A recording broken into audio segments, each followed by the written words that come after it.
Vasco da Gama, mercado, bastidores, finanças e muito mais. Fala aí pessoal, sou Jorge Nicola, bem-vindos a mais um vídeo do canal. Sempre bom ter vocês por aqui, sem perder tempo, só pedir para deixar like, se inscrever no canal e ativar as notificações. Bora começar o vídeo. Bora falar agora sobre o Vasco da Gama, que dentro de campo vai muito bem, obrigado. Vitória mesmo com o time misto por 1-0 contra o Maricá, vice-liderança do Campeonato Carioca com a mesma pontuação do Volta Redonda. O Vasco e o Volta têm 12 pontos, a diferença se dá pelo fato de o Volta Redonda ter 4 vitórias e o Vasco 3 vitórias, isso porque o Vasco ainda não perdeu, são 3 vitórias e 3 empates. Mas quero falar sobre Brian Rodrigues. O Vasco fez uma terceira e última proposta considerada muito boa, com cifras acima dos 6 milhões de dólares, e essa é a definitiva. Ou a América diz sim, ou o negócio caiu. E a resposta precisa ser dada até essa sexta-feira. O Vasco não vai mais aumentar essa proposta por entender que o América tem em mãos uma cifra até superior àquela de que Brian Rodrigues vale. Importante contar que o atacante uruguaio, que atua como ponta, quer jogar no Vasco e já disse sim ao Pedrinho. Entre Vasco e Brian Rodrigues está tudo acertado, resta um acordo entre os clubes. O América não tem no Brian Rodrigues um titular absoluto, mas já contei para vocês que o André Jardine, o técnico brasileiro do América, só aceita perder o Brian se tiver um reforço para substituí-lo. Ele é uma espécie de 12º jogador, atleta super útil dentro do elenco do atual tricampeão mexicano. Só para arrematar, vale a lembrança de que o Vasco pretende contratar pelo menos 2 pontas ainda nessa janela de transferências, e o Brian Rodrigues, desde o princípio, sempre foi tratado como prioridade número 1. Hora de falar sobre Rony, para contar para vocês sobre a venda do atleta para o Al Rayyan do Catar. Importante contar que nessa quarta-feira, Palmeiras e Al Rayyan se acertaram. Operação de 6 milhões de dólares ou 35 milhões de reais. Palmeiras ainda tentava convencer o Rony e o Atlético Paranaense, que são donos de 50%, a cederem um percentual para o Verdão, para que o Palmeiras tenha mais do que apenas 3 milhões de dólares, ou mais ou menos 18 milhões de reais, bastante pouco dinheiro para um atleta de 29 anos de idade, que desde 2020 com a camisa alviverde soma mais de 100 participações em gol, estou incluindo gols e assistências. O negócio está praticamente sacramentado, mas há uma pequena preocupação, e ela tem a ver com o período de inscrições no futebol do Catar. Essa inscrição se encerra nessa sexta-feira, e o Al Rayyan, o time do Arthur Jorge, quer que o Rony passe por exames médicos antes da assinatura do contrato. O próximo voo saindo do Brasil rumo ao Catar está marcado para as 4 da tarde. São 24 horas até chegar lá. Ou seja, ele só chegaria às 4 da tarde da sexta-feira, com pouquíssimo tempo para cumprir todas as obrigações legais de realização de exames médicos e assinatura do contrato. Essa é a grande preocupação no momento. Todo mundo, entre Palmeiras, Al Rayyan e staff do Rony, trabalhando para que a negociação aconteça o mais rápido possível. Só para completar, Rony, se confirmada a negociação, vai ter direito a um salário superior a 1,5 milhão de reais por mês que ele pedia do Fluminense, do Santos, do Atlético Mineiro, do Vasco e outros clubes que o procuraram. Por falar em dinheiro, dá para contar que se o Rony de fato for para o Catar, o Palmeiras perderá dinheiro. Isso porque os 6 milhões de dólares acertados com o Al Rayyan são menos do que os 8 milhões de dólares oferecidos pelo Fluminense na semana passada. O Flu e o Palmeiras haviam se acertado. Rony foi quem não gostou da oferta salarial do tricolor das Laranjeiras. Eu costumo dizer o seguinte: se o Payet acordasse hoje e falasse assim, cara, eu vou arrebentar no Brasil, ele vai arrebentar. Exatamente, Wanderlei, exatamente. Ele tecnicamente sobra no Brasil. Então, assim, mas para isso ele precisa ter uma parte física em dia, né, principalmente, e precisa nesse momento focar.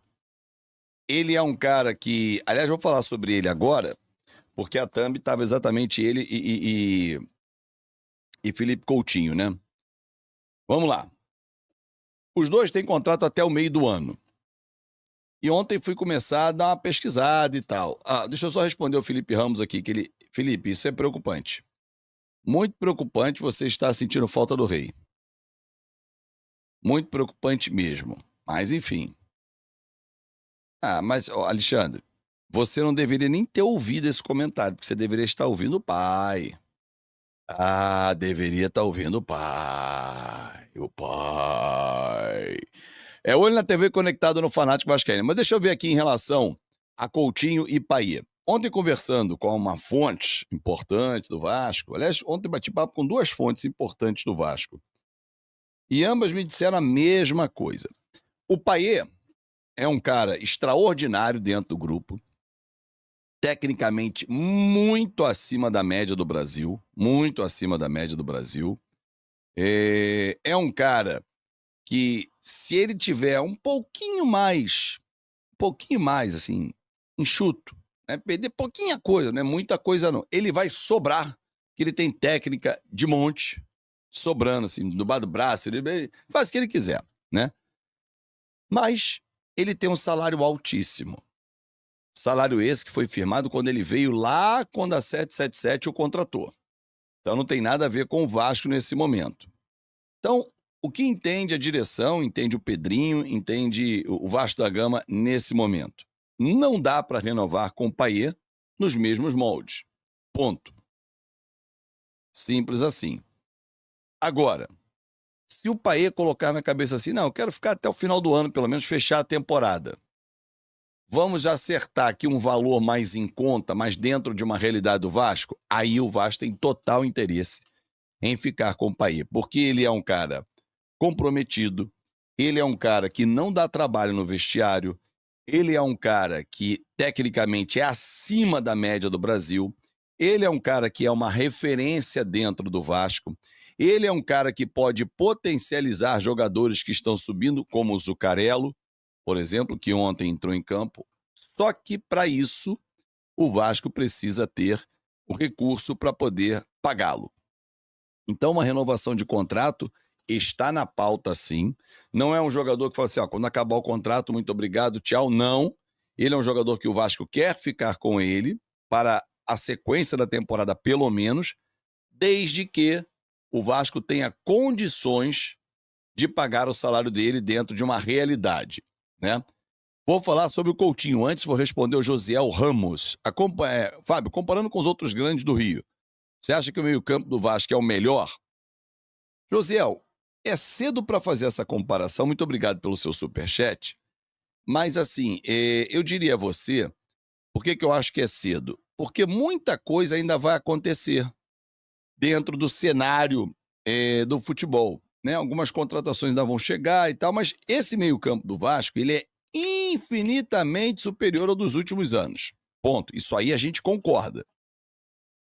Agora, o do Botafogo, por exemplo, está se remontando. Nem técnico o Botafogo tem. O Botafogo, qual era a espinha dorsal do ano passado? Era um 4-2-4. Esses quatro de frente já estão remontando. Então, quem é o meio-campo do Botafogo? Marlon Freitas e Gregory. Savarino é mais atacante. Era Savarino, Almada, Luiz Henrique e Igor Jesus. Agora, Matheus Martins, Lobato, não dá para comparar. O Fluminense é outro também que está se remontando. O Flamengo tem um meio-campo de muita qualidade. Pulgar, De La Cruz, Gerson e Arrascaeta, tecnicamente, e mais entrosado, nesse momento eu vejo o Flamengo à frente do Vasco. Agora, nada impede que no enfrentamento, com a sequência da temporada, esse nosso poder de meio campo cresça. E aí eleve o time como um todo, né? Rafa! Valeu, meu irmão. Saudade de você. Rafael Luiz Menezes. Depois de séculos, 2024, tivemos um Brasileirão seguro, uma semi de Copa do Brasil e etc. Foi um ano para estabilizar e de transição. Agora é começar a se permitir a pensar grande de novo. Rafa, eu concordo em gênero, número e grau, mas ainda não será nesse ano, com o atual cenário orçamentário, financeiro, que o Vasco vai conseguir dar esse salto que nós merecemos. E o Pedrinho sabe muito bem disso. Ele também gostaria de dar esse salto. Não pense você, torcedor, que o Pedrinho quer jogar contra, não. O Pedrinho não quer trazer fulano, não quer trazer o Beltrano, ele quer... Não, meu irmão, claro que quer. Porém, tem que ter uma coisa chamada responsabilidade. Quando eu ouvi a entrevista do Paulo Brax hoje é quinta, se não me engano foi na terça, segunda ou terça, em que ele falou, gente, essa bolha do futebol brasileiro vai estourar. E é verdade, torcedor. Como é que você vai conseguir sustentar esse momento financeiro do país com os clubes pagando o que pagam? O Rony, que acabou de acertar com o Catar, e o Vasco tentou trazê-lo do Palmeiras, ele pediu 1.200.000 para jogar no Vasco. Como é que o Vasco, no atual cenário, poderia pagar 1.200.000 para ele, Rony, que não vinha performando no Palmeiras? Como é que o Vasco poderia pagar 1.200.000 para ele, 1.500.000 para o Paê, 1.700.000 para o Coutinho? Só nessa brincadeira a gente está falando de quase 5 milhões de reais. 5? 7, 5, 3 e 2, quase 4 milhões e meio. Cara, como é que o Vasco poderia, em 3 jogadores, pagar 4 milhões e meio? Não tem como. Fora os salários de Jair, Verrete, salários altos. O Vasco hoje não pode se dar ao luxo de ter uma folha de 20, 30 milhões de reais ainda. O Vasco está conseguindo dar um respiro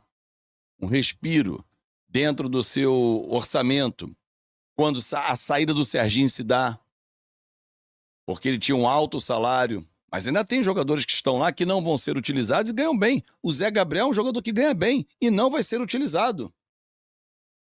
Mas a culpa não é do Pedrinho, por exemplo. A culpa é do seu Alexandre Matos, do seu Paulo Brax, dos anteriores que fizeram contratos absurdos, do Lúcio Barbosa, da 777, que permitiu fazer esse tipo de contrato. Gente, eu não tô falando de contrato barato não, tá? É isso aí, torcedor vascaíno. Quero sua opinião nos comentários sobre a importância do Vasco renovar com Paê e Coutinho, né? Já que os dois têm contrato até o meio da temporada e o Vasco vinha tentando aí, né, uma renovação com Paê e uma redução de salário do jogador, né? Então, quero sua opinião nos comentários aí da importância do Vasco conseguir manter esses dois até o final da temporada, pelo menos com a camisa vascaína. Não esquece de deixar o like no vídeo, se inscrever no canal e ativar o sininho de notificações.